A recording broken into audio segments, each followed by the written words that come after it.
Hello বন্ধুরা, আজও চলে এলাম তোমাদের ক্লাসে। আজকের তোমাদের আমরা modal verb need need to are needed to এর ব্যবহার শেখাবো। চলো বন্ধুরা, দেরি না করে আমাদের ক্লাসে চলে যাই। তো আগের ক্লাসে আমি উড নিয়ে আলোচনা করেছিলাম, মডাল ভার্ব। এইগুলো তোমরা যদি ডাউট ক্লিয়ার করে নাও তাহলে কিন্তু তোমরা বলতে পারবে। চলো আমরা নিডেড টু আর নিড টু এর ব্যবহার জেনে নিই। প্রথম আমরা নিডের ব্যবহার জানব। চলো, I need go with you.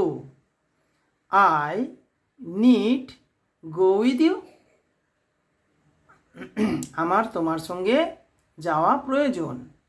আমার তোমার সঙ্গে যাওয়া প্রয়োজন। দ্বিতীয় উদাহরণ, আমি এটাকে প্রশ্ন করতে পারি, need I go with you. Need অর্থাৎ যেটা মডেল সেটা আগে আনলাম। প্রশ্ন করার ক্ষেত্রে এইভাবে করতে হয়, তোমরা বাকিগুলো এইভাবেই করবে। Need I go with you, আমার কি তোমার সঙ্গে যাওয়া প্রয়োজন। Need I go with you, আমার কি তোমার সঙ্গে যাওয়া প্রয়োজন। দ্বিতীয় উদাহরণ, you need do it. You need do it, তোমার এটা করা প্রয়োজন। ইউ নিড ডু ইট, তোমার এটা করা প্রয়োজন। হি need not do it. He need not do ইট, তার এটা করা প্রয়োজন নয়। তার এটা করা প্রয়োজন নয়। আমরা নেগেটিভ অর্থে এটা ব্যবহার করলাম। এটাকে নেগেটিভ সেন্সে অন্যভাবে তোমরা বলতে পারো, মানে প্রশ্ন অর্থে, need he not do it. Need he not do it, এইভাবে করতে পারো। চলো এবার আমরা তৃতীয় উদাহরণে যাই। He need go there tomorrow. He need go there tomorrow, আগামীকাল তার সেখানে যাওয়া প্রয়োজন। আগামীকাল তার সেখানে যাওয়া প্রয়োজন। নিড মানে প্রয়োজন অর্থে। নিড মানে প্রয়োজন অর্থে। He need not go there tomorrow, negative অর্থে বলছি। He need not go there tomorrow, আগামীকাল তোমার ওখানে যাওয়া প্রয়োজন নেই। আগামীকাল তোমার ওখানে যাওয়ার প্রয়োজন নেই। এবার এটাকে যদি আমরা ইন্টারোগেটিভ করি, need he not go there tomorrow. Need he not go there tomorrow, এইভাবে তোমরা প্রশ্ন করতে থাকবে। হ্যাঁ, তাহলে কিন্তু, এবং মুখে বলতে থাকবে, তাহলে হবে, না হলে কিন্তু হবে না। চলো এবার আমরা নিড টু এর ব্যবহার জেনে নিই। নিড টু অনেকটা ভাইটাল, এটা আমি অনেকগুলো উদাহরণ দেবো, তোমরা এর পুরো ডাউট ক্লিয়ার হয়ে যাবে। চ্যানেলটি ভালো করে তোমরা কিন্তু ফলো করো, তাহলে তোমরা সব ডাউট ক্লিয়ার করতে পারবে। চলো প্রথম উদাহরণ নিড টু এর। Raveena need to wash her cloth. Raveena need to wash her cloth, Raveena তার জামা বা পোশাকটির পরিষ্কার করা প্রয়োজন। রবিনার তার পোশাকটির পরিষ্কার করা প্রয়োজন। দ্বিতীয় উদাহরণে আসি। আচ্ছা, প্রথমে বলি একটু যে রবিনার পরে যে নিড হয়েছে না, এস হলো না কেন? এটা যেহেতু মডাল, তাই মডালের পরে ভার্ব V1 হয়, আর এস হবে না ওই অর্থে। দ্বিতীয় উদাহরণ, you need to clean your hands before meal. You need to clean your hands before meal, তোমার খাওয়ার আগে তোমার হাত পরিষ্কার করা প্রয়োজন। তোমার খাওয়ার আগে তোমার হাত পরিষ্কার করা প্রয়োজন। তৃতীয় উদাহরণে যাই, চলো। তোমরা প্রশ্ন করবে, নেগেটিভ করবে, এইভাবে করতে থাকবে কিন্তু। তৃতীয় উদাহরণ, she need to get up early in the morning. She need to get up early in the morning, তার খুব সকালে ওঠা প্রয়োজন। তার খুব সকালে ওঠা প্রয়োজন। সি অর্থাৎ মেয়ে অর্থে, হি হলে ছেলে অর্থে। চলো তোমরা নেগেটিভ এবং পজিটিভ তো করলাম, নেগেটিভ করবে এবং প্রশ্নবোধক করবে। চতুর্থ উদাহরণ, I need to go. I need to go, আমার যাওয়া প্রয়োজন। আমার যাওয়া প্রয়োজন।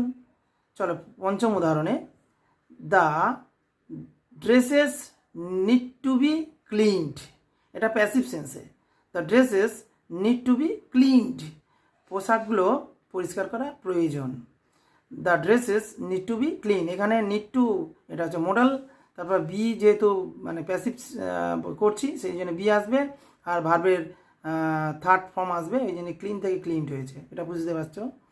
The dresses need to be cleaned, পোশাকগুলো পরিষ্কার করা প্রয়োজন। পরের উদাহরণ, Rakhi need to practice spoken English. Rakhi need to practice spoken English, রাখির স্পোকেন ইংরাজি অভ্যাসের প্রয়োজন। রাখির স্পোকেন ইংরাজি অভ্যাসের প্রয়োজন। তো এবার প্যাসিভ সেন্সে আরেকটা উদাহরণ দিই। এটা রাখি, এটা subject, need to modal verb, তারপরে ভার্বের ফার্স্ট ফর্ম প্র্যাকটিস, তারপরে স্পোকেন ইংলিশ তো আছে অবজেক্ট। এবার আমরা একটা প্যাসিভ সেন্সে উদাহরণ দিচ্ছি। The room need to be cleaned now, the room need to be cleaned now, ঘরটা এখনই পরিষ্কার করা প্রয়োজন, ঘরটা এখনই পরিষ্কার করা প্রয়োজন। এবারে আমরা নিডের যে ভার্ব অর্থে ব্যবহার করা হয়, মোডাল নয়, তার দুটো উদাহরণ দিচ্ছি। চলো তাহলে ডাউট ক্লিয়ার হয়ে যাবে। 8 নম্বরে, she needs to be helped. She needs, S যোগ আছে, নিডের সঙ্গে এস যোগ আছে, টু বি হেল্পড, তাকে সাহায্য করার প্রয়োজন, তাকে সাহায্য করার প্রয়োজন।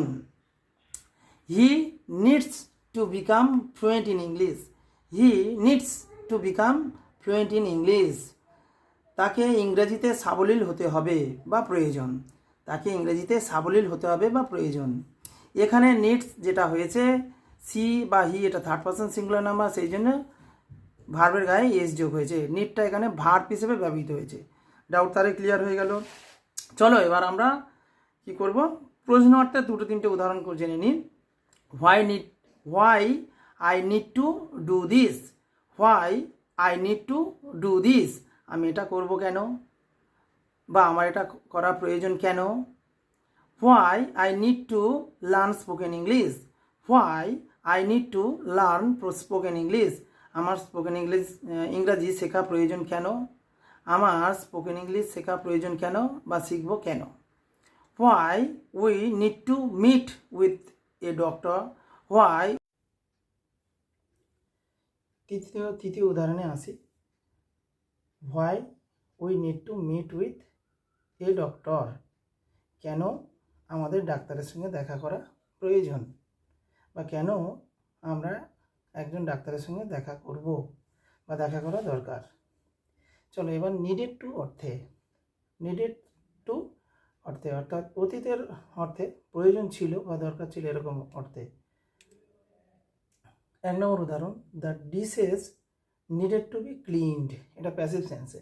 The dishes needed to be cleaned, থালা বাসনগুলো পরিষ্কার করা প্রয়োজন ছিল, থালা বাসনগুলো পরিষ্কার করা প্রয়োজন ছিল। দ্য ডিশেস, তারপর নিডেড টু বি, এখানে বিটা প্যাসিভ সেন্সে অর্থে বিটা লাগে, আর ভার্বের তৃতীয় ফর্ম ক্লিনড। দ্বিতীয় উদাহরণ, they needed to be helped, they needed to be helped, তাদেরকে সাহায্য করা দরকার ছিল, তাদেরকে সাহায্য করা দরকার ছিল বা প্রয়োজন ছিল। 3 নম্বর উদাহরণে আসি। Aruna needed to buy the bouquet, Aruna needed to buy the bouquet, bouquet, sorry, Aruna needed to buy the বুকে,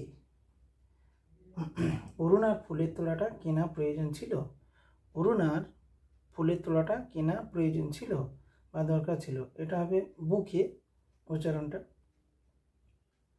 এটা কোনো প্যাসিভ সেন্স না, এটা সেন্স অর্থে, নিডেড টু তারপরে ভার্বের ফার্স্ট ফর্ম আছে, দেখে নেব। 4th উদাহরণ, she needed to call him, she needed to call him, তাকে তার ডাকা দরকার ছিল, তাকে তার ডাকা দরকার ছিল। He needed to practice more, he needed to practice more, তার বেশি করে অভ্যাস করা দরকার ছিল, তার বেশি করে অভ্যাস করার দরকার ছিল। এখানে সাবজেক্ট হি বা সি, তারপর নিডেড টু, তারপর কল ভার্বের ফার্স্ট ফর্ম, তারপর অবজেক্ট আছে হিম বা প্র্যাকটিস, হিম বা ওইখানে মোর লেখা আছে অবজেক্ট। এই পর্যন্ত চলো বন্ধুরা, আজকের ক্লাস শেষ করলাম। নিডেড টু এর ব্যবহার জেনে নিলাম। যদি কোনো সমস্যা থাকে তাহলে আমার কমেন্ট বক্সে কমেন্ট করে জানাবে। ভালো লাগলে আমার চ্যানেলটি ফলো করো, বন্ধুদের মধ্যে শেয়ার করে দাও এবং এইভাবে লাইক দিতে থাকো এবং আমার চ্যানেলটি ফলো করতে থাকো। আমি এইভাবে ভিডিও দিতেই থাকবো। তাহলে তোমরা, আমি আশা করছি, আর এর থেকে যত বাক্য বানানো যায় মিনিমাম 30টা বাক্য নিজেরা তৈরি করো এবং মুখে বলার প্র্যাকটিস করো। মুখে না বলতে পারলে স্পিকিংয়ে আসবে না। চলো বন্ধু, আজকের এই পর্যন্ত ভিডিওটি শেষ করলাম।